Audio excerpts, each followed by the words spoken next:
Gina Loudon says that in this big old rush to give up the fight, Republicans have lost their soul and will likely keep losing elections as a result. Gina, I mean, they're just folding one event after another. What do you think of it?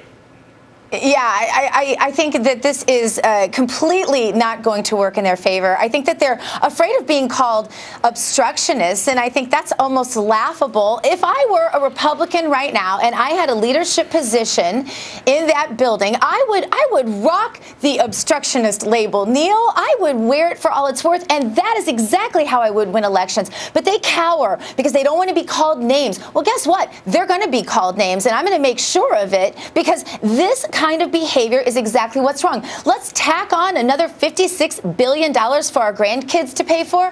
It's not just spineless, to your it's point, without even Neil. saying boo, and it was an issue that no less than Alan Simpson, the co-debt commission chair, was raising with you yesterday. He's livid. Listen to this. Holy smokes. It is really Alice in Wonderland, and it gets worse every day, because this president, he will fail as a president. His legacy is imperiled if he doesn't do something. Yeah, but he's doing it with Republicans' blessing. And what bothers me, Gina, is he's doing it with Republicans who seem to be hanging their hats on the health care thing exploding and getting worse and worse and worse. But I've been noticing some of the president's poll numbers. I mean, they're hardly robust, but they're beginning to move up. So they might be hanging their fortunes on something that might not go their way. And all this while, they've given up their spending resolve.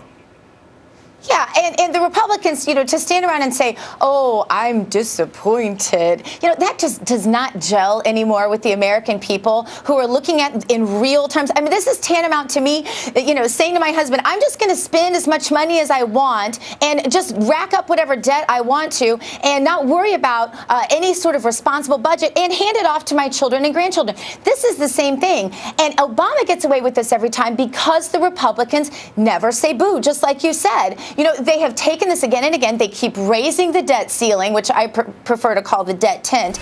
And then they all point fingers at one another. Oh, it's not our fault. It's his fault. While Obama very effectively, with the media machine behind him, goes ahead and points the finger at the Republicans, and the Republicans cower in the corner like scared children. No, they have ridiculous. got to behave like adults. They have a job to do. They need to say no to this ridiculous spending. Well, right or left, you got to know that spending money you don't have is wrong.